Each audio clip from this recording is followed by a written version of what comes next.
welcome to the second panel for this conference. My name is Tom Wright. I'm Director of the Project on International Order and Strategy here at Brookings and a Fellow at the Center on US and Europe. And we have a terrific panel, I think, for the next 90 minutes or so. The title is Transatlantic Relations and European Security, A Break with the Past.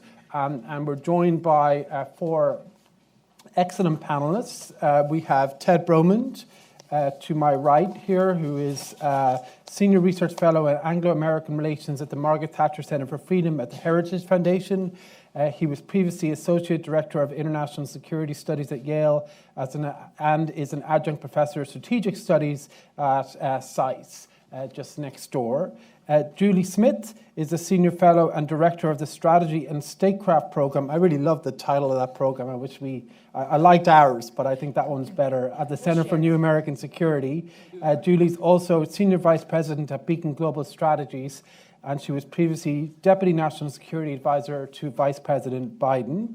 Daniela Schwarzer is the Director of the German Council on Foreign Relations, DGAP, and she was previously Director of Research and Head of Europe Programming and Research at the German Marshall Fund in Berlin, and is one of the leading sort of thinkers on European security and the EU and the Eurozone.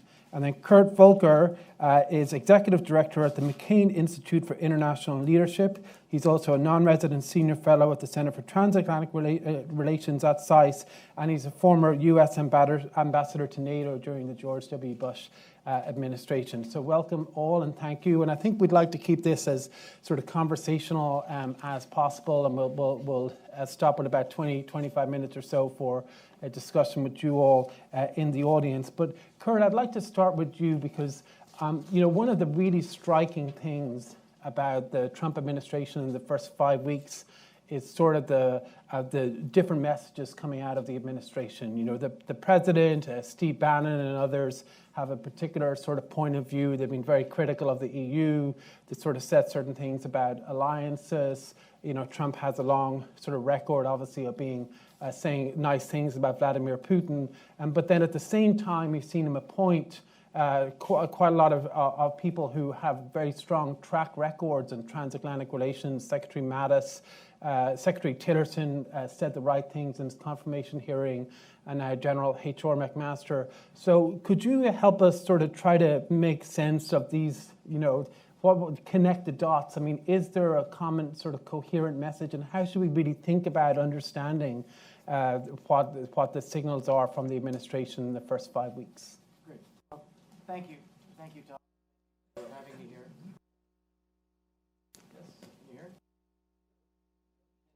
Hello? There we go. So thank you all for having me, and I just want to thank Brookings for hosting, and Constanza and you, Tom, for doing this. And I just have to say what a great audience you've assembled. It's not just a full house, but it's a really high-quality house as I look around and see all of these familiar faces as well, too. So it's terrific to be here, so thank you. The first thing I want to emphasize is what you said, Tom, already. It's 5 weeks. This is not the first year. We haven't seen everything. It's very early going, and this has been, I think, an administration that has been very relatively slow compared to others in getting its people in place and getting things out the door. So it is on foreign policy. So it is early days. But to answer your question, and we've talked about this a little bit, so I'll just launch into it. I kind of think we're seeing two phenomena take place at the same time. The first one is a carryover from the presidential campaign.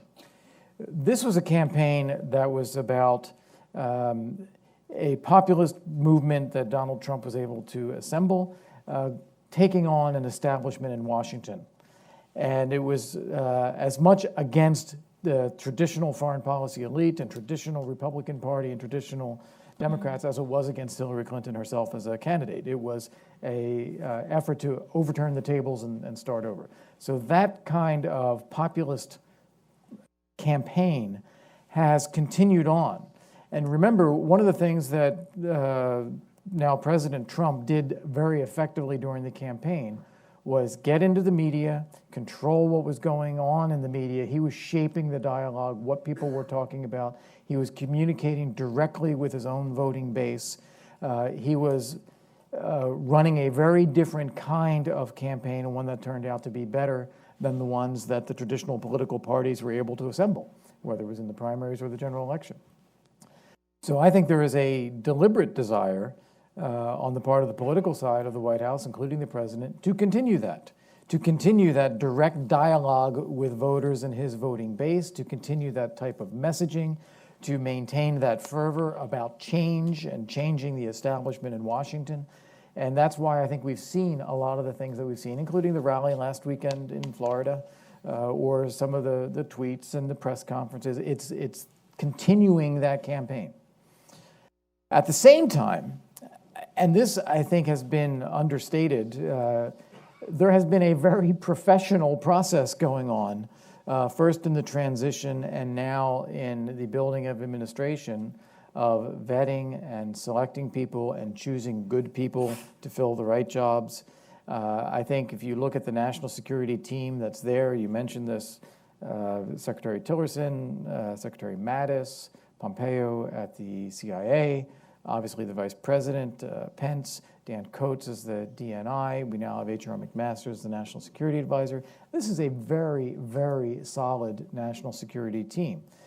I admit it is all at the cabinet level. We have not seen second and third and fourth tier nominations and confirmations. They have had some hiccups in that process, it seems. They've not been able to agree between the cabinet agencies and the White House on what they want to do or which people, so it's gotten jammed up a bit. But so far, the decisions made have actually been good decisions. I was together with some of us here, certainly Julie and others I see in the audience, at the Munich Security Conference last weekend. And I have to say, I've got to hand it to Vice President Pence for pulling together a coherent U.S. foreign policy message for Europe. And it was the right foreign policy message for Europe at that time.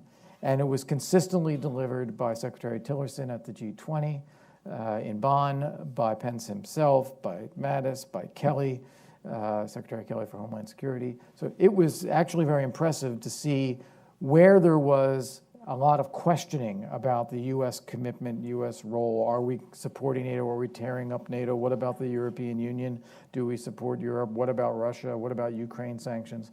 It was very systematically answered. Coherent and clear support for NATO, support for the European Union. We're leaving sanctions in place on Ukraine. We're going to hold Russia accountable on Ukraine. Yes, we want to work with Russia, but they have to live up to their obligations concerning Ukraine, and we'll see what we can do together on top of that. And we expect Europe to do its part too. It shouldn't just be the United States that makes these kinds of commitments. We want Europe to make those commitments too. It was a very well delivered presentation, and most importantly, it was well coordinated, so that this was actually reflecting administration policy. Pence himself was very explicit in his remarks in Munich that he was asked by the president to go to Munich. He was speaking on behalf of the president. He was delivering a message from the president. So this is important because everyone wants to parse, well, but Trump says this and Pence says that. So he couldn't have been more clear that he was speaking on behalf of the entire administration in delivering that coordinated message. So that much, I think, is terrific. Now, the question that everyone will then immediately ask with that analysis, well, you have these two streams. You have the populist political tweeting, and then you have the professionalism and the policymaking. How do they reconcile with each other? And my short-term answer is I don't think they do. I think they both continue. I don't think you're going to see one or the other just dominate everything. They both keep going because they both serve their particular purposes. It was very interesting last night to watch the non-State of the Union speech because it was much more put together as a speech and a presentation than a lot of the populist rallies that we've seen. And so that's interesting, and I think it's the venue, it's the nature of the speech, it's the coverage, but I think that's a very good thing. And I think it gives you some sense that these things actually can continue with some degree of coherence. And what I'm hopeful, if I had to pick out my one worry as we're looking forward after just 5 weeks, is that we haven't the administration has not made enough progress in getting more people nominated and more people confirmed into the positions that need to be filled, because the cabinet can't keep this together by themselves for an extended period of time. They've got to get more people in place. Great, thank you. That's a terrific overview. And Daniel, I'd like to turn to you to take a look at it, obviously from the European point of view, but particularly, after Trump's election, I think it's fair to say there was enormous sort of shock and worry in Europe, and we've seen certain things, as Kurt mentioned, that would exacerbate that, but we've also seen certain things that would alleviate it in terms of the messaging at Munich and some other things. So my question is, are Europeans reassured at all by some of these developments? And what is still sort of most worrying? What are people most concerned about in terms of what's likely to come out of Washington? Thanks very much, Tom and Constanze. Thanks so much for having me here. It's a great pleasure to be here on this panel. Well, I think we've gone quite a long way that if after the morning after the US president's speech in Congress, we are happy to have a coherent message. That says, I think, a lot about the mood. And obviously in Europe, this incoherence which was around and that you mentioned, Kurt, during the campaign, this is a lasting impression, of course. And I would say that policymakers in Germany and in Europe more generally, when they look towards the United States, what they most feel is uncertainty. And of course, they hope for a coherent message and a message which in particular reemphasizes the pillars of our transatlantic relationship, being NATO, being trade, being other ways of cooperation. And the feeling that I sense in Berlin or the approach that I sense in Berlin, and that is sort of the immediate reaction to Trump's election and on what then happened until he came into office, is really that, first of all, there is a growing awareness that we have to assume even more responsibility. And that's a German issue over the past years, of course, our international responsibility, our responsibility in terms of defense, foreign policy, and security policy. And that sense is growing. Obviously, the awareness was there before he became elected. But now there is an even stronger urge that we need to be able to act in a situation where the US on certain issues may not be a reliable partner. Then the other dimension that is part of this is, of course, Europe. Sitting in Berlin, thinking about foreign and security policy, there are two prisms. One is the transatlantic relationship and NATO, and the other one is the European Union. And here I'd like to pick up a few points that have been made on the previous panel. So one is that question whether we are turning away from the United States and only turning towards Europe. And I don't think that is happening at all, frankly. And I don't think that trade-off should and has to be made. I do think that Europe has to work together much more closely in terms of defense, because otherwise we won't be a strong pillar within NATO. But I don't think that in Germany anyone would seriously argue we should go alone.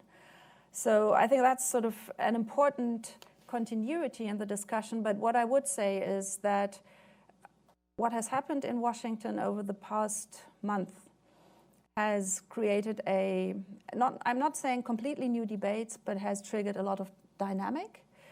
And Germany is definitely in its own discussion about defense spending and all those questions, which already came up in the previous panel, ready to look at its own role, and is completely aware that some of our European partners are so weak that Germany has to take relatively more responsibility than it might have wanted. Great, thank you. Ted, if I could turn to you.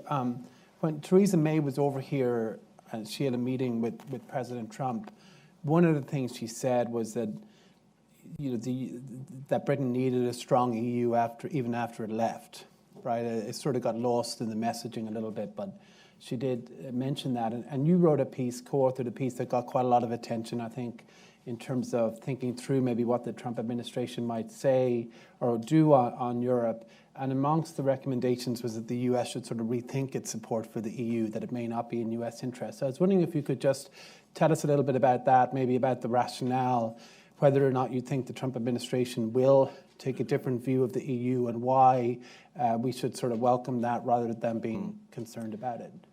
Again, I want to thank Brookings, Constanza, and Tom for the invitation to speak here. I disagree a little bit with Kurt, although maybe only a shading about what the Trump administration's attitude towards the EU is likely to be. I don't think it's going to be so much supportive as a don't much care attitude. That's not quite the same as hostility. It's not the same as trying to break up the EU, but I think it is a departure from the general post-1945 American policy of seeking positively to support and advance the European project. It's an attitude of neutralism verging on polite disinterest, maybe sometimes even semi-unpolite disinterest. Why is that? I think there are two strands that feed into thinking on this. The first is, broadly speaking, economics. If you go back to the diagnosis that the U.S. had after World War II, it comes to the conclusion that a lot of the European problem is the need for democracies to have reasonably high and stable levels of economic growth. That produces the Marshall Plan, it produces GATT, it produces the IMF, it produces what we now call the World Bank. It's a very coherent and I think correct diagnosis about the causes of political stability in democracies. It's the economy, stupid. Well, Americans, and I think particularly conservatives, have noticed and have paid much more attention to the euro crisis over the last 5 to 6 years. And I think out of this has come a conclusion that the euro, far from driving European prosperity, although it has certainly on the whole been a good thing for Germany, has tended to produce large areas of Europe that are stagnating, recessing, or even in very deep depression. Greece is the obvious example here, where the Greek Depression is longer and deeper than the American Great Depression. This has inevitably resulted in political trends that a lot of people in the United States find somewhat disagreeable, and a lot of Europeans find somewhat disagreeable too. Well, the euro is absolutely central to the European Union's current view of itself and its role in Europe.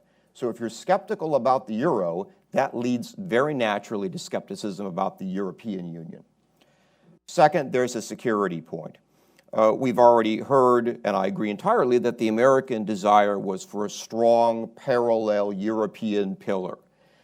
Well, I think Americans, particularly conservatives, have increasingly come to the view that European security institutions do not produce a strong European pillar. That view, I think, is almost unarguable at this point. But they also don't produce a parallel European pillar.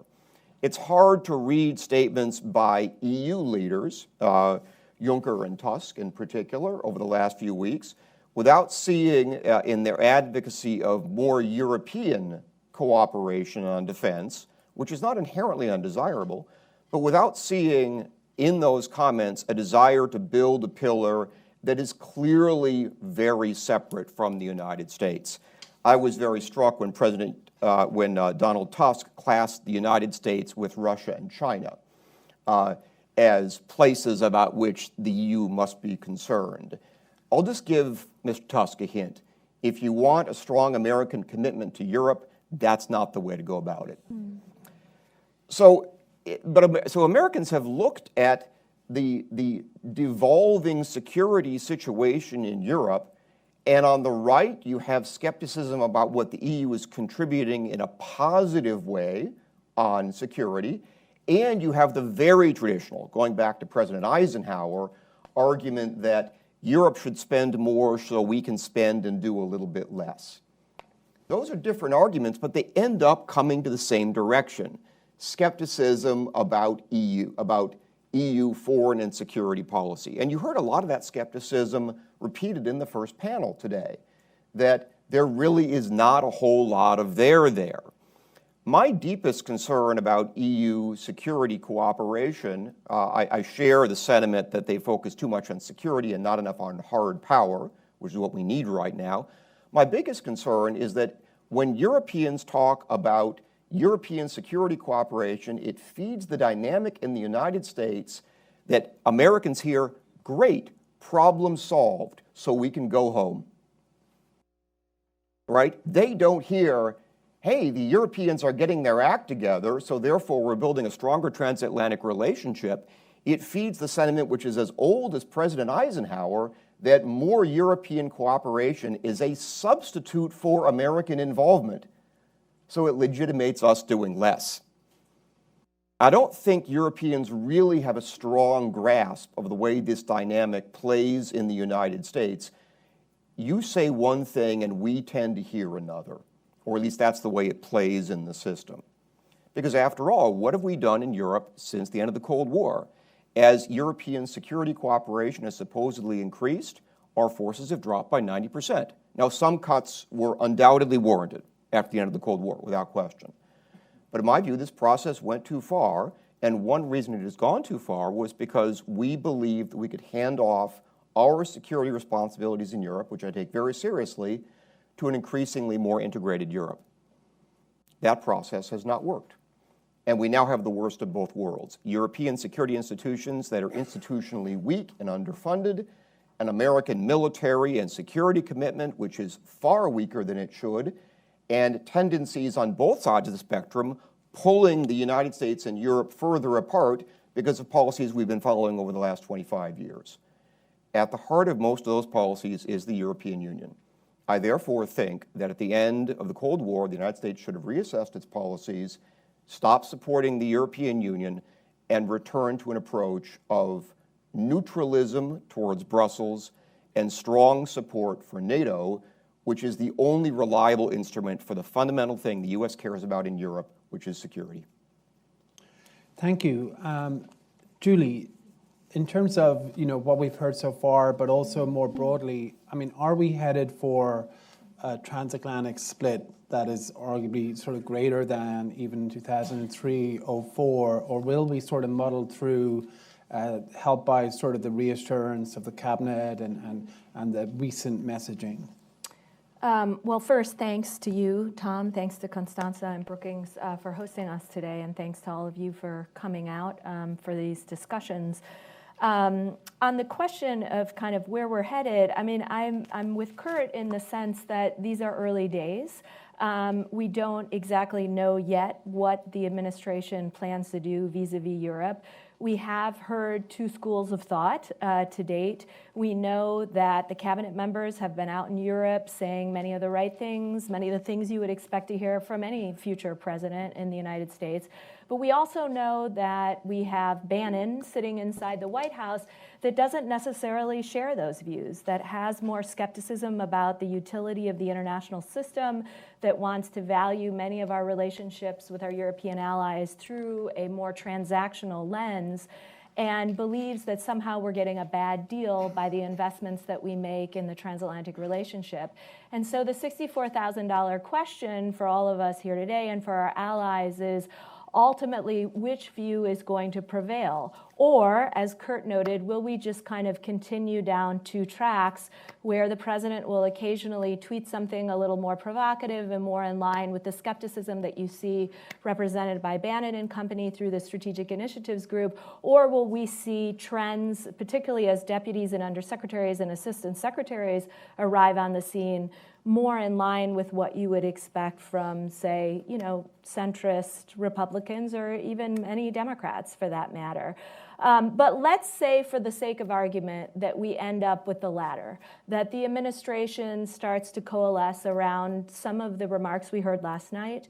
We heard the president state that he had strong support for the NATO alliance, and that certainly lines up with what we heard from the various cabinet members that were in Europe just a few days ago. Let's think through what that means. For me, I have kind of I've got 5 questions for that particular scenario. So first and foremost on that list is, how much does the administration then, let's say it supports Europe broadly, how much does it want to defend and support and preserve the European project? Americans have invested a tremendous amount in the European project since its inception. And every president in our history has supported the EU. But will we see something along the lines of what Ted just outlined, where it's kind of this benign kind of indifference? Or is the administration ready to go make the case and to really focus on ways in which we can take the broader international system, reform it, make it more inclusive, and yet ensure that it still promotes and protects our values? So question number one is, how much weight and time and energy and political capital do they want to invest in the European project writ large? Question two is, how much are they willing to make the case to the American public about the value of the European project and the international system? We have a problem on both sides of the Atlantic, and that is that our publics fundamentally question the overarching value of the system. Why do we have NATO today? What is its purpose? Do we want to have a positive EU-US relationship? Are we somehow getting a bad deal? Are these institutions accountable to our needs? Are they representative? There are open-ended questions on both sides of the Atlantic, and all of us here in Washington and in various capitals across Europe have done a fairly lousy job of explaining why we built up this whole system of institutions, why they matter, why they're imperfect, but also indispensable. I'm not sure the administration's in a position to make the case, or its deputies or cabinet members are willing to make the case to the American public. And in order to save the international system, which is really under threat from a whole set of forces internally and externally, we really have to pull along our publics in this debate. And I'm not sure the administration's going to be in a position to do that, but we'll see. Question number three is, how much will this administration be willing to innovate? Will they think more creatively about pairing the public sector with the private sector to take on disinformation campaigns or energy coercion or cyber attacks or the long list of challenges that we're facing from various adversaries around the world for which the current institutions are ill-equipped and unprepared? So the innovation question for me is critical. Will they be developing new policy tools, but not just tools and policies, but really you have to think anew about the way in which we solve problems. The answer to disinformation campaigns is not going to come from the State Department. As much as I love lots of people who are working there and many friends that have worked there over many, many years, it really will have to come from a new set of arrangements with the private sector, with NGOs and outside groups. Fourth question is, how much is this administration going to be willing to push back on what Putin himself and his entire government are doing to actively undermine the entire system? Last night, there was no mention of Russia in the speech. That worried me. I hope we're going to hear more about what the administration wants to do vis-a-vis Russia. Maybe that will come after they complete some policy reviews. Maybe it will come with some new personalities that will arrive on the scene. But there is an open-ended question about what the United States wants to do to deal with the fact that Russia is actively supporting populist candidates in Europe, interfered in our election, and is now targeting and setting its eyes on the French election. It's actively trying to fuel instability across Central and Eastern Europe, divide Europe from within, and divide Europe from the United States. How much does the administration want to develop new ideas, proposals, and relationships to deal with that set of challenges? And then the last question I have is, how much can we count on this administration to inspire change in Europe?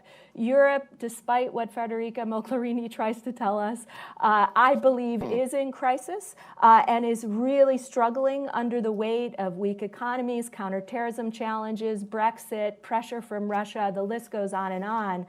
How much does this administration want to help steer those conversations, to generate new approaches, to invest in the European project, and to provide some leadership in institutions like NATO to keep this project alive and kicking? And again, I don't have the answers to that. When will we get the answers to any of these 5 questions? I think we'll get some clues in the coming months. We'll get them at events. So we have a NATO summit in late May. We have the G20 coming up this summer. anytime the president is sitting down with his counterparts will be a great opportunity for us to see exactly what he personally has in mind and what his team is going to do going forward.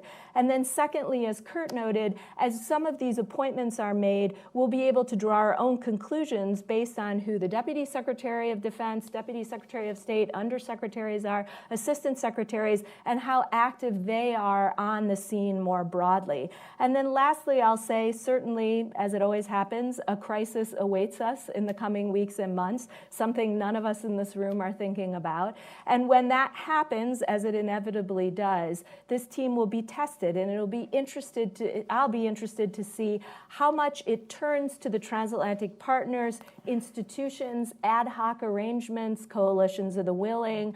What structures will it use to grapple with that crisis? Will Europe be the first call it makes? Maybe it won't. Maybe they'll turn elsewhere. Maybe they won't call Brussels. They'll call individual countries. Who knows? But I think a crisis will also give us an opportunity to see how this administration views Europe going forward. Thank you, Julie. It's really terrific comments from everyone to open it up. And I'd like to just follow up, I think, with everyone on a couple of things. And Ted, if I could begin with you on the EU, because I think this is, not just what you said, but what the president has said and the various interviews that Steve Bannon has given, it does suggest that this is a change. They've been sort of eager to say there's no real change in NATO, but no one's really denying that there is a change in the EU.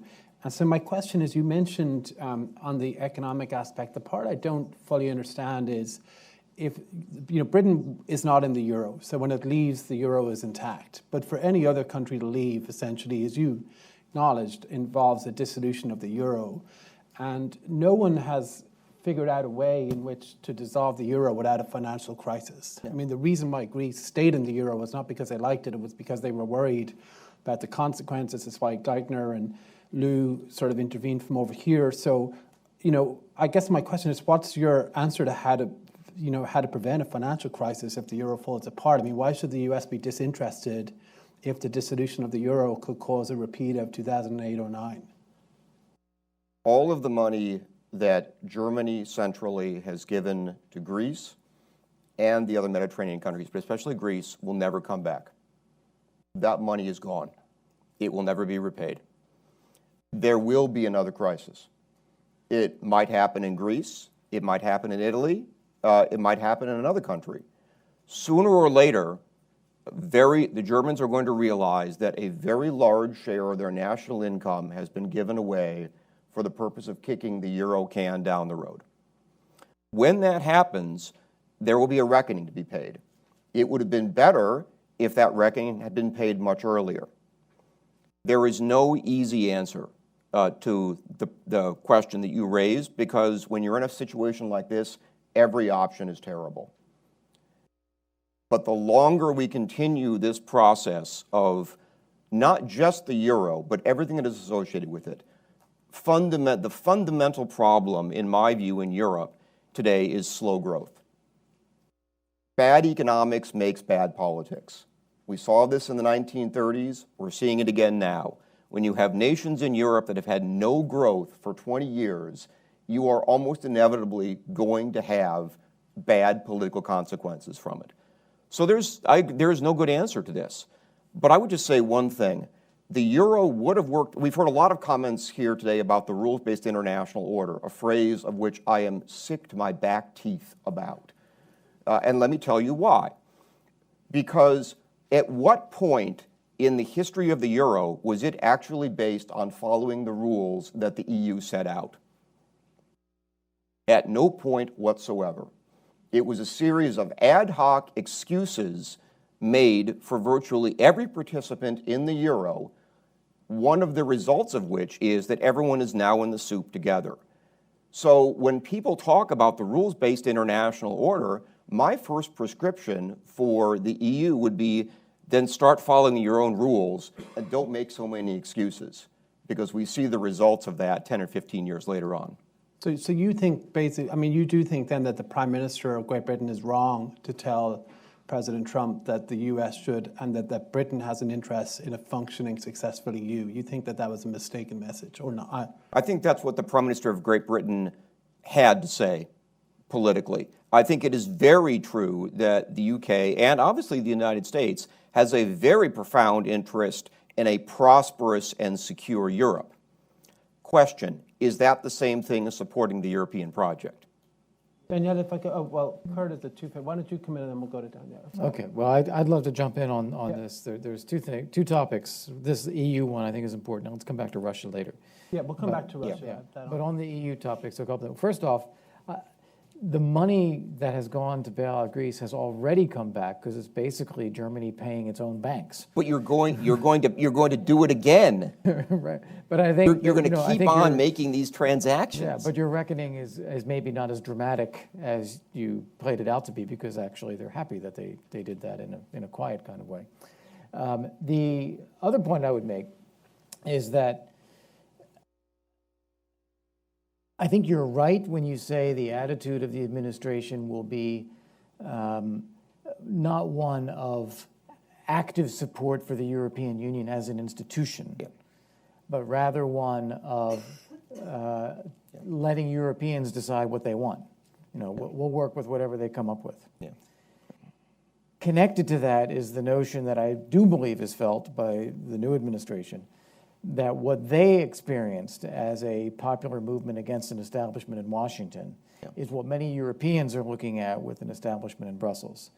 And the arguments back from that one gets from many capitals in Europe, and especially from Brussels, are from elites that are, in the eyes of the administration, in denial. You know, they're not understanding where their own publics are.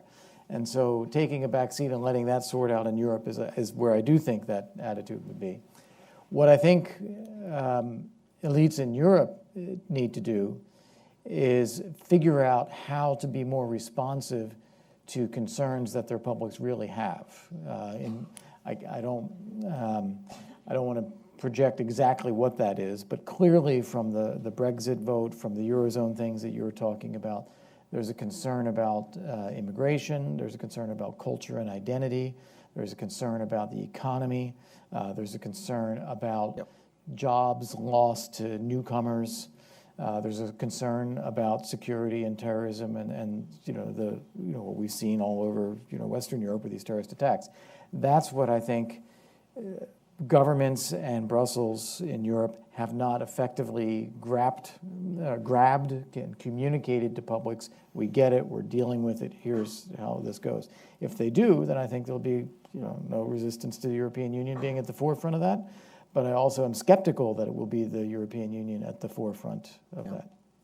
Daniela, just on, come to you 1 second, but one of the most crucial parts of the Euro crisis was in the second Greece crisis. I think it was 2014 when it got to the brink, or was 2015, when it got to the brink with Syriza, and they were about to, Wolfgang Schäuble was interested in kicking them out of the Euro, and it was Jacques Ellul basically called up and said, don't do that, because the consequences of a dissolution could detrimentally impact the United States. That was an interesting example of an actual active interest with an outcome in mind that potentially tipped the balance.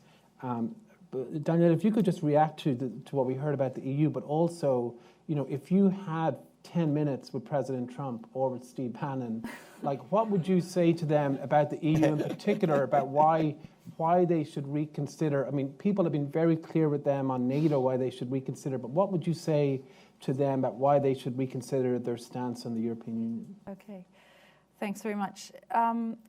Let me start with what I heard from the two American speakers just now. I think looking back at the past 4 years is important here, because it sounds as if we had been living in a completely integrated EU where one would actually call Brussels and not speak to governments, and now this is all breaking apart and suddenly Berlin is called again. I'm happy to be corrected by those of you who have actually worked in the Obama administration and know better, but my perception from Berlin has been that Germany already played a hugely strong role, which increased since 2010, but that Europe and the EU, of course, was there for certain issues where we are fully integrated. Take, for instance, trade, where Brussels is the interlocutor, the single market, all those questions, the euro, of course, Frankfurt with the ECB. But there has always been a mixture between bilateral contacts between national capitals and Washington and then EU contacts and Washington. And this is still the reality today. So we are not in a situation where suddenly everything is blowing up. Second point on the euro crisis and whether the euro is going to fall apart. I've been hearing this since 2008, I think. Mostly here, not so much in Europe, but it's true that we haven't solved the problem since. But what we have done is we have built institutions which put the Eurozone today in a better place than it was, in particular before the Greece sovereign debt crisis hit. Now, what we still see is the problem if you have a halfway integrated thing. And that applies both to the euro, but also to some of the questions that you raised, Kurt, when you said Europeans need to understand what their citizens are worried about. Take what we have achieved in terms of integration in the field of justice and home affairs. Essentially, we have abolished internal borders, but we haven't done enough in terms of external border control, intelligence cooperation, police cooperation, all those things that should go with pulling down borders. You need to integrate on a supranational level. In both fields, and there's a great parallel between what we see in the Eurozone and in the field of justice and home affairs, we are at a crucially critical point. If we don't do more, I do believe the system will fall apart because it can't deliver to citizens what they expect in terms of growth and employment, but also in terms of security. But in order to make that step, governments need to transfer sovereignty in sensitive areas, or at least find extremely smart and innovative ways how to pool sovereignty, where they haven't been able to do so over the past years. I wouldn't exclude that this is possible. It will be gradual, it will be extremely slow. Europe is slow in these things. It may not cover the whole EU, meaning the 27 states, obviously already discounting the United Kingdom. It may be smaller groups, but I don't think we are on track for a catastrophe in Europe because simply the self-interest of governments and countries is so high to keep this together. In economic terms, financial terms, and security terms, and in particular, frankly, given the state of the transatlantic relationship. I think, this was maybe the election of Donald Trump and what we heard during the campaign and the first few weeks, were maybe the wake-up call that we need to move ahead. Right now, things are not happening rapidly, simply because two of the largest countries are heading for elections. Those elections may bring results that make this political progress that I'm speaking about impossible. But we may end up with a situation where it is possible. And then in my perspective, we will see dynamics. Now, the message to Donald Trump, in my view, should be that both sides, both the United States and Europe, have a lot to lose if we don't cooperate closely. And I would say that obviously Europe is in a situation where it's seen as fragilized. It's not in total crisis, but it's in a critical situation. And now adding to those problems that are internally drawing us apart, and Russia has a huge role to play here, of course, would create a situation that makes the United States lose its most important ally.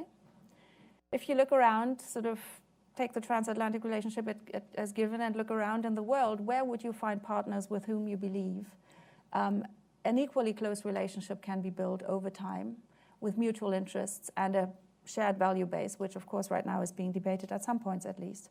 So I would try to make clear that indeed we are in a situation that is a high-risk situation in Europe.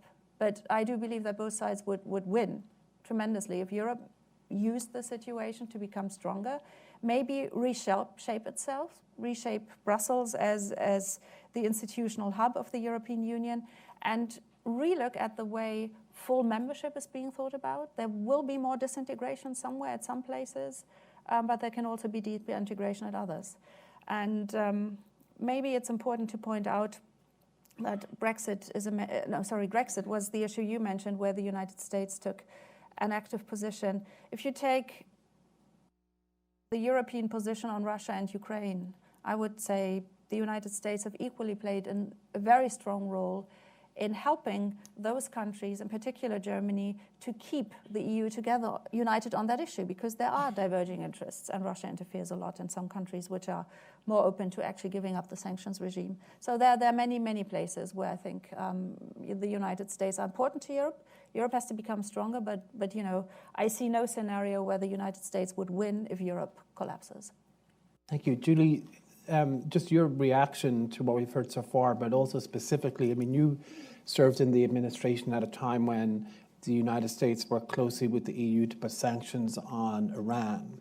And those sanctions, whatever one thinks of the final deal, most people think that the sanctions regime was a positive step. My question is, would it have been possible to agree those sanctions with Europe without the EU? Like, does NATO have the capacity to do that? And if the EU was sort of treated either with disinterest or there was a fundamental shift, how damaging would that be to the security mission of the Transatlantic Alliance? No, that's a really good point, and it brings me to what I wanted to say in regards to what Kurt was outlining in terms of urging European leaders to be more responsive to what they're hearing from their publics. I think that's part of it. I think leaders, frankly, on both sides of the Atlantic have to clearly hear more what the public's concerns are, and I think we've ignored them at our detriment. But I think it also puts a responsibility in our hands, or gives us a responsibility, all of the leaders in Europe and the United States, the elites, to go out and kind of chip away at some of the mythology as well. Because I think folks are too quick to say, well, the EU is like a foreign policy midget or a dwarf and isn't of much use, and that now we're going to look at things in a more transactional frame, and what are we actually getting out of this? And that takes us to examples like laying on sanctions, the Russia sanctions in response to the annexation of Ukraine, laying on sanctions against Iran, fighting back on the notion that NATO is obsolete. It's an alliance that has done a lot to reform and adapt itself to the 21st century, more so than most institutions, and yet it still kind of gets the bad rap. There's a lot of mythology surrounding trade, some legitimate grievances on the part of our publics on both sides of the Atlantic, but also some misperceptions about what trade fundamentally represents in our economy and in the world system. And I think we have to, while listening to our public, stand up where appropriate and help people understand the cases where the system actually is functioning. But I would not therefore conclude that our fundamental job is just to go out and defend the status quo, because that's the worst case scenario, that we go out and say, everything's working fine. You guys just have to understand more about, you know, all the positive aspects of this glorious system. That's not going to do it. And it's not going to serve us well. It's not going to serve our publics well. It's not going to feed into our political systems in a productive way. Leaders have to present something more than just the status quo going forward. Can I just say, because as much as I love Daniela, your comments were illustrating my point. When I arrived in Munich last weekend, within a half an hour, I'm being harangued by the taxi driver when he knows I'm American, complaining about Angela Merkel and saying that the only border that counts is the German border. And to then be telling this taxi driver that we're going to do more EU border, he'd say, you've got to be kidding me. So that I think it was first generation, but it wasn't Turkish. I think he came. Can we turn to, before we go to the audience, can we turn to Europe and NATO? Because, I mean, this is obviously another major issue, and really it's an open question for whoever wants to jump in. But, you know, in his press conference last week, President Trump said something that I thought was interesting, which he said, he was asked, why is Russia doing this stuff on Ukraine and harassing American ships? And he said, well, you know, from Putin's point of view, I want to do a deal with him, but he thinks I can't deliver because of all of the hardliners in Congress who are threatening to reimpose sanctions. And so he's sort of creating mischief because he thinks I don't have space, which I thought was probably accurate. I mean, it was an interesting sort of insight. And my question is, if we are returning to a more traditional approach on Russia, you know, what is Putin going to do? I mean, is he going to just go along as normal and be satisfied with the occasional friendly Oval Office meeting, or is he going to take a big gamble and try to, push Trump in some way? And do you all have confidence that the president, as opposed to his Secretary of Defense or Secretary of State, will actually push back in those circumstances? I mean, what can we expect in a real way on U.S.-Russia relations in the next, say, 6 to 12 months? It's sort of open. I don't know who would like to start first, but maybe Kurt, since you were... Well, I'm anxious to talk about it, but I hate to dominate the conversation. No, please. First off, a couple of framing points are important here. Every president that I can remember and have had a privilege to work for has tried to get along with Russia. It has always been some form of openness, some form of reset, whether it's no triumphalism under George H.W. Bush, or the Gore-Chernow-Mearden Commission under President Clinton, or President Bush had this strategic dialogue that he tried to do. President Obama did the famous reset.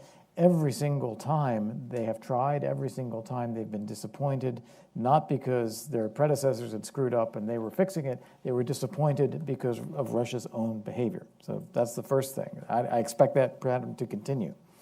The second thing, we have to actually watch what's happening here a little more closely, I think.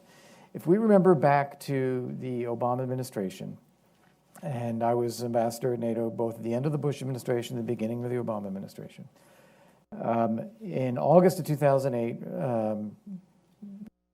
President Bush had just been with Vladimir Putin at the Beijing Olympics.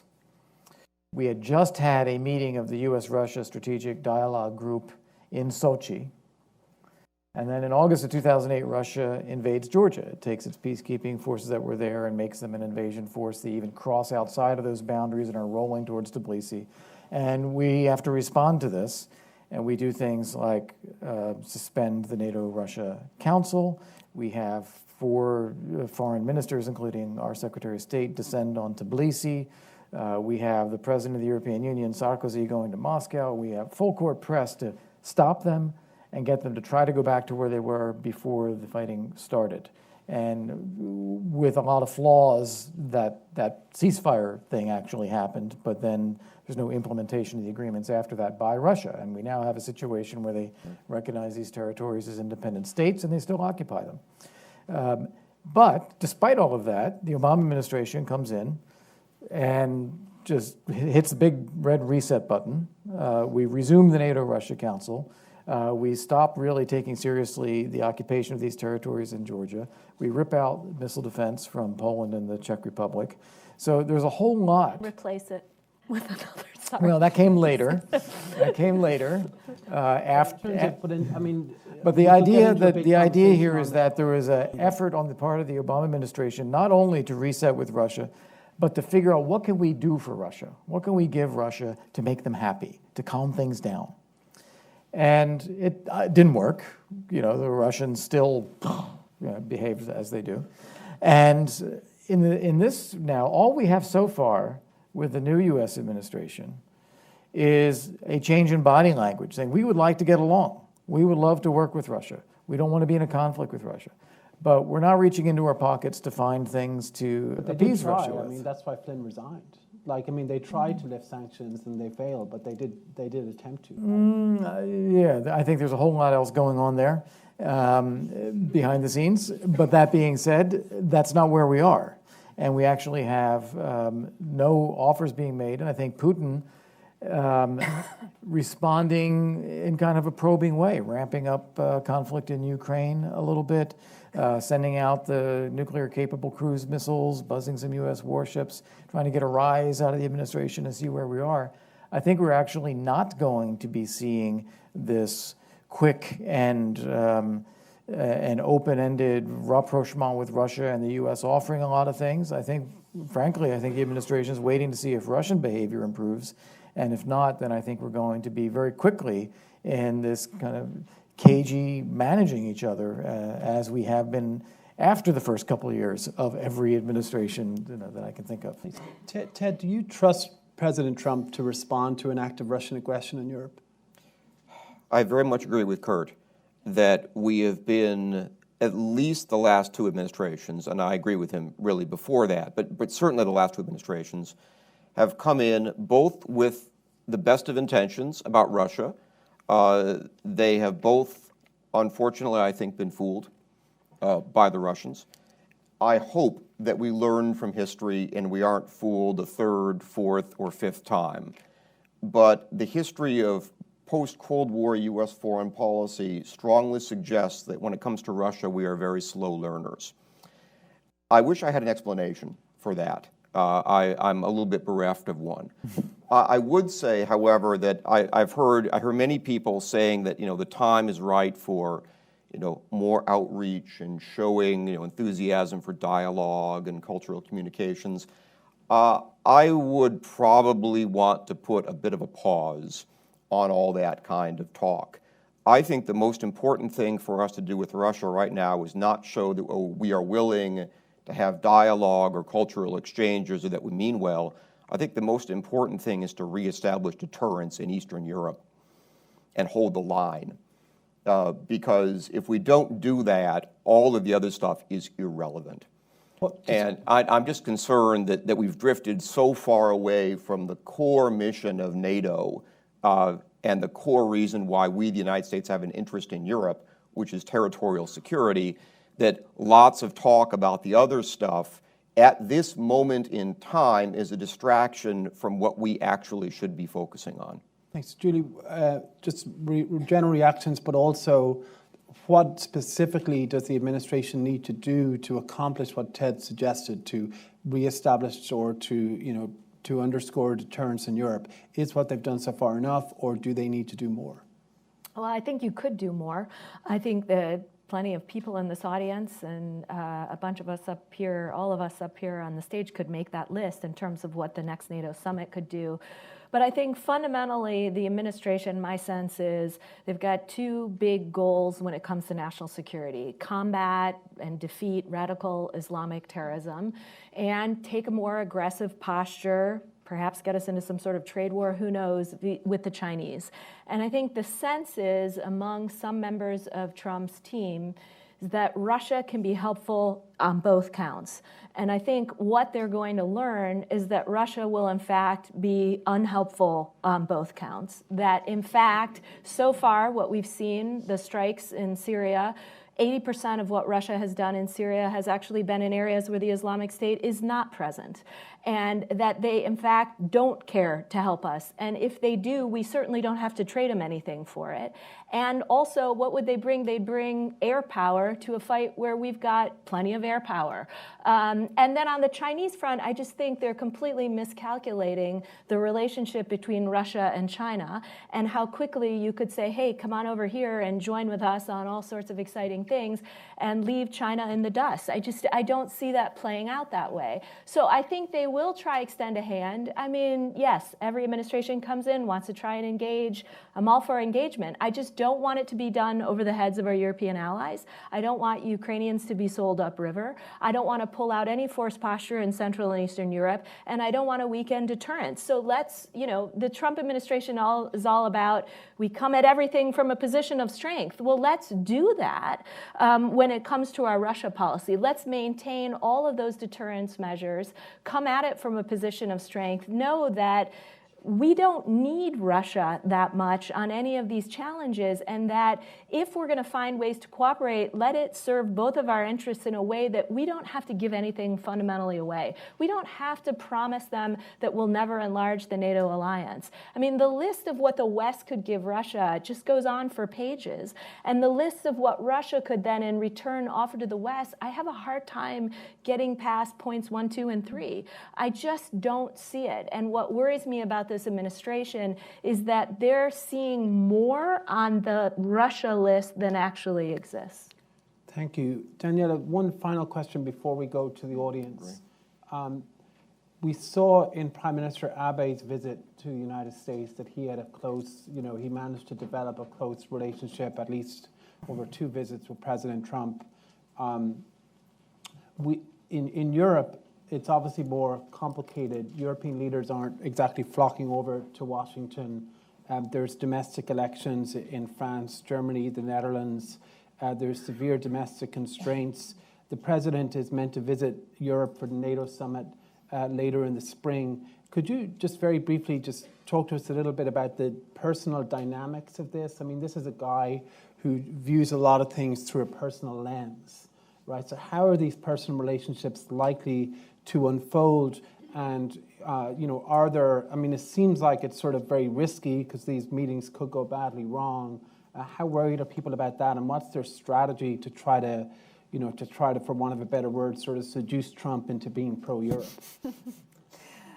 Yes, well, you've given the dates. I mean, it is probably the NATO summit for the first visit, and obviously that's a bit unusual again that there's such a long time where there are no state visits from one side of the Atlantic to the other, except for obviously Theresa May at that point. Just after the election, immediately. Advisors to Angela Merkel, diplomats, everyone tried to get in touch with the Trump team, and this is an ongoing endeavor. Mm-hmm. As was said earlier by Kurt, I mean, the teams are not fully in place, and that obviously makes preparations more difficult, and that is a big concern to Europeans because the big visit is one thing, but to establish contacts, to start working together on a daily basis, that's hugely important. For the personal dynamics, I mean, if you look at Angela Merkel, she has a way to interact with leaders of all kinds, and she is known as a person who is very reflective and controlled and thinks through where this might go. And I think both sides, frankly, would put a lot of effort to prepare this in a way that this doesn't go badly. And, in a way, last night's speech was reassuring because I would say this went well. It was controlled. It was no bad surprises. I mean, I think that's something that Europeans will look at and will be more hopeful that this period of an extended electoral campaign, which you characterize, Kurt, yes, it might be going on Twitter, but that eventually governmental relationships will come into a mode where actually accidents can be avoided. Great, thank you. Okay, we'll go to the audience. We'll take 2 or 3 questions at a time. So Anders over here for the first one. Just wait for the microphone and just introduce yourself briefly. Thanks. Thank you very much for excellent presentation. My name is Anders Åslund from the Atlantic Council. I have a simple question. How afraid should we be that the new Trump administration throws Ukraine under the bus? Great, thank you. Just this lady here and then the gentleman beside her. Yeah.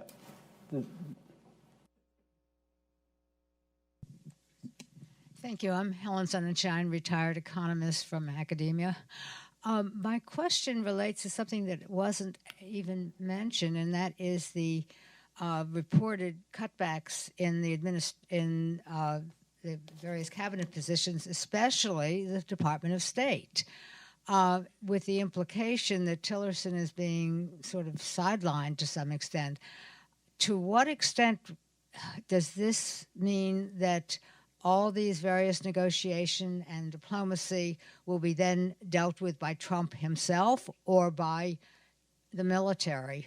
Or perhaps you've got some other thoughts on how that's going to be handled if, in fact, all that cutbacks in personnel in the Department of State does, in fact, take place. Thank you. I'm going to take the 2 more, actually, just the gentleman here and then the lady in front of him. Thank you. My name is Fridtjof Jacobsen. I'm from a Norwegian newspaper called VG. The Trump administration are saying that they will step up the fight against ISIL through the coalition that already exists. Could the panel comment on whether this step up could put a strain on the transatlantic relationships between Europe and the US? Are we ready for such a step up within the transatlantic environment today? And then, yes, one more, and then we'll... Yeah, Magdalena Kirchner, I'm with the RAND Corporation. My question actually is an extension to yours and to Daniela, because you mentioned that the EU would be realizing that they might be losing a reliable ally in some issues and would take on a stronger role. But what about everything that's not defense? What about non-military security, climate change, diplomacy? When you have a president who thinks that offshore balancing in the Middle East is a good thing because our enemies fight each other to death, what will be the EU response to this? Do we see more than a 2% discussion, but more on climate change and women's rights and soft issues? Great, so we have 4 terrific questions. The advantage of that is you can pick and choose and ignore the difficult ones. So why don't we go just in the order maybe in which we have the panel. Could you want to pick thanks. any of that? I'll try to be brief. I think there is very little risk that Ukraine would be thrown under the bus.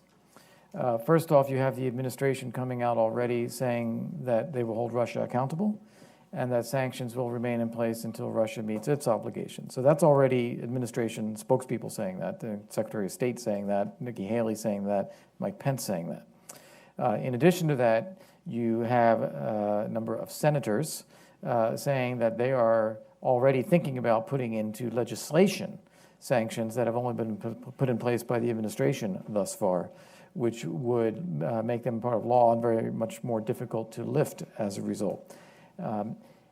Third, I think there is a sense that I'm picking up anyway that the U.S. should not have been left out of the efforts to resolve the Ukraine crisis at the beginning.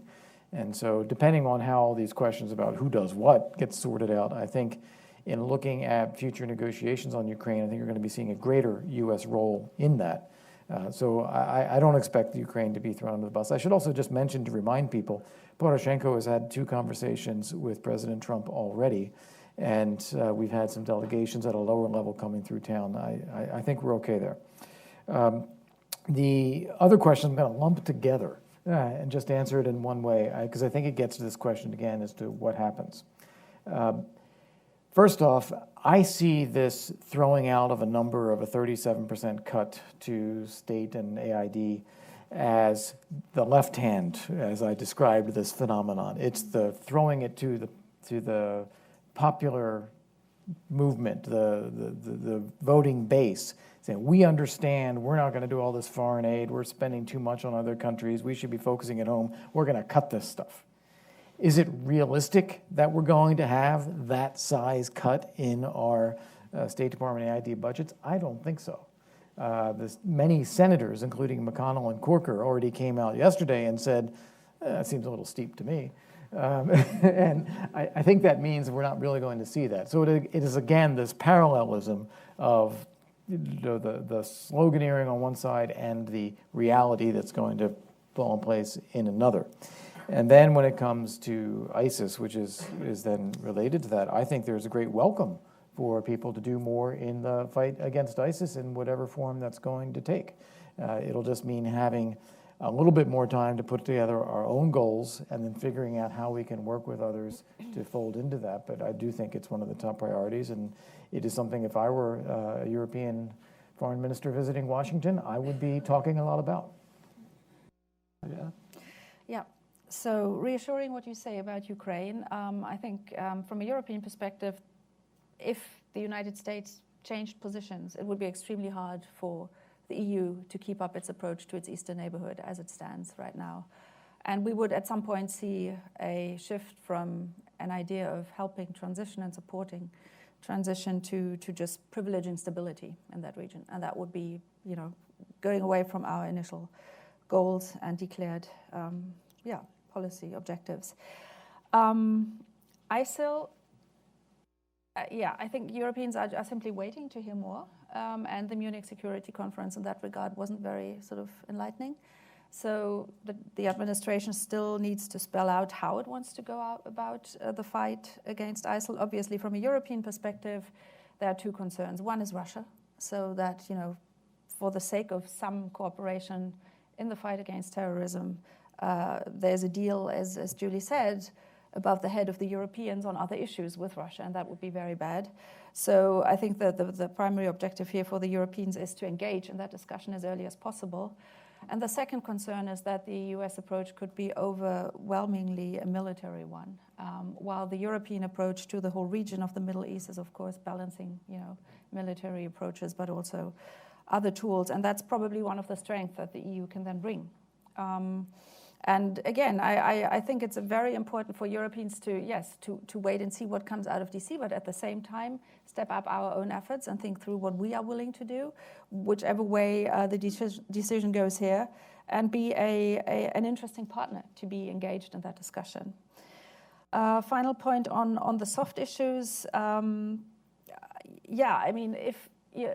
Just after Trump's election, while I tried to find out what people thought was the biggest risk about Trump coming into office, and the topics I heard most were Iran, China, and climate. That was sort of in Europe. And I do agree that the Europeans are very, very concerned that there's not that much they can do on the soft issues if the United States back away from their previous positions. And I take much of what the German Chancellor keeps saying when she emphasizes norms, values, soft issues, approaches to global common goods, the value of global order on top of the security order, which we've mostly been discussing today. I think this is very much fed by the concern that the US may question certain achievements that have been made. And Europeans are well aware that they have to speak up for those goals, really. But realistically, if the United States decides to pull out of international agreements, that's a huge hit, a huge blow, because others have been brought in precisely because the United States and Europe have been subscribing to those goals. Thank you. Etienne? Let me try to do all four. I'm only a little bit more nervous than Kurt is about Ukraine. I do agree, however, that if we drop our sanctions, the future of European sanctions probably looks fairly grim. I myself am a little bit stunned by that. Here you have an open land grab and a war on continental Europe, and yet we are told that if the United States doesn't keep its sanctions up, Europe won't do it. It won't do anything. That to me is a confession of absolute strategic and economic poverty. So I'm not terribly nervous, maybe a little bit more nervous. Second, cutbacks in state. Foreign policy the conduct of a lot of really important foreign policy was centralized a lot over previous administrations already. I don't think that's a desirable trend. I would like a lot of that power to flow back to state. So I'm not advocating this, but I think state is already in a much weakened position, not because of President Trump's elections, but because of the way American foreign policy has been conducted for several decades. I think that's unfortunate, but I think the trend is likely to continue. The place where it's going to be done is the NSC, most likely. Third, ISIL. I hope, and I worry about this for the administration a little bit, that it equates defeating radical Islamism with defeating ISIL. Would that it were so simple. Yes, ISIS has a lot of connections around the world, and they are obviously extremely important. But they are just one branch of the franchise. Dealing with ISIL in Syria and Iraq does very little to remedy the problem in Libya or the al-Qaeda issue in Afghanistan. And I worry this administration, by emphasizing ISIL so much, is setting itself up for a bad fall when people find out in a year or three that, yeah, ISIL is mostly gone, but the problem of radical Islam has not actually been defeated. Fourth, on the softer stuff, it's interesting, we haven't mentioned much about trade. I'm not sure if that qualifies as soft or hard. It's always sort of tough to figure out where trade fits. In my view, TTIP is dead. I don't think Donald Trump was the murderer of TTIP. I think Donald Trump was the coroner of TTIP, and that it was already dead, primarily because of profound European opposition. I think it's high time for the US and Europe to come up with a new approach on trade, consign TTIP formally to the graveyard. Coming up with a new approach probably involves firing most US and European trade negotiators who are going to want to go at it the same way they went at it before. If you want an agreement now, I think you've got to throw out the playbook and try a new strategy. Julie? Quickly, I do worry about Ukraine a little bit. We are, well, more than a little bit. We are hearing some of the positive things you would want to hear by a new administration, that they believe in sticking to the Minsk protocol, that they want to maintain sanctions. But again, maybe that's as good as it gets. And you get kind of what Ted was talking about at the opening, the kind of benign neglect. So they're going through the motions, but if we're really going to get at the heart of this crisis, it's going to take more than the status quo, and we're going to need more support for Ukraine, and we're going to have to push back on Russia more. We might have to kind of find our way into the Normandy process. We may have to think of some new structures. It's going to take more than what we've done to date to really wrap our heads around some sort of end state. And what I worry is that they'll kind of sheepishly okay, we're with all of this, but kind of outsource it to the Europeans, and good luck to you guys. And that doesn't bode well for the future. So I do worry. And then just on, I guess I'll just say something about the fight against ISIL breaking the transatlantic relationship. I mean, again, who knows? Because who knows what the magic plan is going to look like. I suspect we'll end up with the current plan with some minor tweaks, in which case I don't think it'll create a real rift with our transatlantic partners, because we may end up with kind of current version plus. And so it's a little bit more soft, and it's a little bit more activity here and there. But if that's where we end up, I don't think we have that much to worry about. Now, if it's paired with a radical approach and calls for, inserting ground troops, or it's paired with some really radical counterterrorism practices that we've all felt like we kind of put in the rearview mirror, then we're in the soup. But again, I suspect we're going to end up with kind of old wine in a new bottle, with a fresh label, and it'll be the big new plan, but it won't in practice look that different from what we're doing now. Great, thank you. We have time, I think, for a lightning round. So there's a gentleman here, and then over here. So yeah. Yes. My name is Thomas Ernst, Defense Attaché of Germany here in Washington. My question goes maybe to the outsides of the podium. Mrs. Schwarzer said China, Iran, and the climate, those were the danger areas. After listening to the discussion, I come to the impression or habit that it's Europe is the danger area. Mr. Broman said, well, he was talking about semi-unfriendly disinterest, or maybe friendly disinterest in Europe, in the European Union. I have to be careful here. Now, Mr. Lavrov in Munich at the security conference was talking about propagation of a post-West order. Now, looking at Mr. Bromont, or listening to him saying that the only fundamental thing the US is interested in Europe is security, and that's NATO, and that's taken care of. Whether the EU exists in its present form or not, whether the US in its interest in bilateral relationships, also towards European states, will continue to do that. Now, my question is it a post-West order then also favored by the United States administration now? Or are you thinking of NATO will take care of maintaining the present West order, whether the European Union exists in its present form or not? Thank you. Thank you. The gentleman here, yeah. Hi, Chet Özel, independent researcher. Well, now, all the things that we talk about Middle East and Europe security, we know that the political structure in Middle East was formed by the Europeans at the beginning of 20th century at the expense of Kurds. They excluded Kurds, and then they have new states and artificial borders like Syria and Iraq. So my question is, what kind of fruit the Europeans have from the tree that they planted in Middle East at the beginning of 21st century? Great. These are both not exactly lightning round questions. That's okay. Is there a final question? Yes, gentleman here, and then you all have 20 seconds each to answer all these. Speed round, yeah. Okay, thank you. My name is Phil Ayer. I'm a retired U.S. Navy interested in financial crime, and the prospect of transatlantic governments either maintaining or ramping up the investigation and prosecution of issues emanating from the Panama Papers and Magnitsky sanctions, etc. Great. As linked to national security.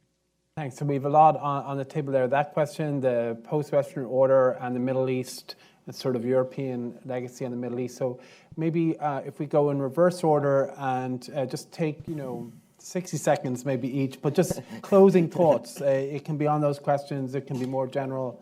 So Judy, maybe we could start with you this time. Well, just really quickly, on the post-Western order, that was, I would note, kind of the line that Lavrov used in Munich, and I didn't feel in the audience a lot of receptivity to that. At the same time, I'm not sure, this administration has gotten so far down the road where it's got, its plan for the new world order. If it wants a new world order, if it wants to invest in old institutions, again, we may end up in a space where it just kind of carries on with the current system and puts most of its energy behind the NATO alliance, where you find a lot of bipartisanship and widespread support across this town. And even polling indicates among the American public. So maybe that's the low-hanging fruit and the easy place to invest energy to the extent that they want to in any piece of the order. But it seems like the most obvious place to start. Thank you. Ted?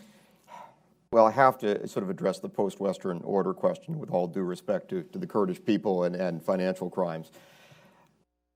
We had a period of globalization from the late 1940s to the early 1970s that lasted about 25 years and which saw extraordinarily high levels of economic growth.